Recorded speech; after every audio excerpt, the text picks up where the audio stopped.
Good morning યોમિક. અત્યારે જોવા જાવ તો સ્વિગીમાં સારી તેજી સાથે કારોબાર જોવા મળી રહ્યો છે. એની પાછળનું રીઝન એ છે કે કંપનીનો જે બિઝનેસ જે છે એ સારો સુધરતો જોવા મળી રહ્યો છે. એમાં પણ જોવા જાવ તો ફોરેન ઓનરશિપ લિમિટ જે છે એને ઘટાડવામાં આવી છે. એના કારણે ક્યાંક ને ક્યાંક કંપનીને મોટો ફાયદો થતો જોવા મળી શકે છે. સાથે જોવા જાવ તો ઇન્સ્ટામાર્ટથી વધુ ઇન્વેન્ટરી બેઝ મોડલ જે છે કંપની અત્યારે યુઝ કરી રહી છે અને એના કારણે પણ કંપનીને લાભ થતો જોવા મળી શકે છે.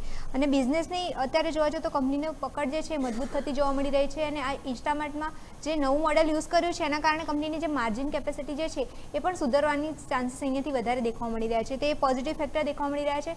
સામે જોવા જતો જુલાઈ મહિનામાં છે ને મ્યુચ્યુઅલ ફંડ જે છે ઇન્ડસ્ટ્રી ઓવરઓલ એમને પણ સ્વિગીમાં તમે નજર કરશો તો હોલ્ડિંગ જે છે એ વધારી છે. તો એ પણ એક પોઝિટિવ ફેક્ટર અહીંયાથી ગણવામાં આવી રહ્યું છે કે સ્વિગીના ગ્રોથ પોટેન્શિયલ અહીંયા સારા જોવા મળી રહ્યા છે. ઓર્ડર્સ પણ કંપનીના વધતા જોવા મળી રહ્યા છે અને ડાર્ક સ્ટોરેજ જે છે એનું નેટવર્ક પણ અત્યારે જોવા જતો સુધરતું જોવા મળી રહ્યું છે. તો એનો પણ લાભ કંપનીને મળતો જોવા મળી રહ્યો છે. ઓવરઓલ જોવા જતો કંપનીનો કોર બિઝનેસ જે છે એ પણ ગ્રો કરી રહ્યો છે. એના કારણે પણ કંપનીને ફાયદો થઈ રહ્યો છે. તો આ બધા પોઝિટિવ ફેક્ટરના કારણે તમે નજર કરશો તો અત્યારે સ્વિગીમાં સારી તેજી જોવા મળી રહી છે. અને એમાં પણ જોવા જતો અત્યારે કંપની જે છે અને માર્કેટ જે છે ખાલી ગ્રોથ ઉપર કંપનીના ગ્રોથ ઉપર ફોકસ નથી કરી રહ્યું, પણ જોવા જાવ તો ઓવરઓલ જે પ્રોફિટેબિલિટી ઇમ્પ્રુવમેન્ટ જે આવી રહ્યું છે કંપનીમાં એની પર પણ કંપની અત્યારે જોવા જતો માર્કેટ ફોકસ કરી રહ્યું છે. તો એ એક સારી સંકેત કહેવાય. એના કારણે તમે નજર કરશો સ્વિગીમાં આજે સારી તેજી જોવા મળી રહી છે.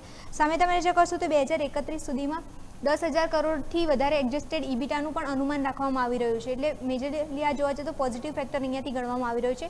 અને લાસ્ટ વાત કરીએ કે જેફરીઝનો રિપોર્ટ આવેલો છે, બાયના રેટિંગ આપેલા છે અને ટાર્ગેટ તમે નજર કરશો 435નો આપવામાં આવેલો છે. એટલે અહીંયાથી બ્રોકરેજ હાઉસીસ પણ અહીંયા પોઝિટિવ દેખવા મળી રહ્યા છે સ્વિગી માટે. તો અમે જોવા જતો ઓવરઓલ ડેટા પ્રમાણે એવું લાગી રહ્યું છે કે સ્વિગીમાં હજુ પણ મોમેન્ટમ સારું જોવા મળી શકે છે. એના જ કારણે તમે નજર કરશો આજે સારી તેજી જોવા મળી રહી છે. ઓકે, તો આ બધા કારણ છે કે જેના કારણે સ્વિગીમાં એક તેજીનો કોન્ફિડન્સ જોવા મળી રહ્યો છે. મિરલ, ખૂબ ખૂબ આભાર આપનો.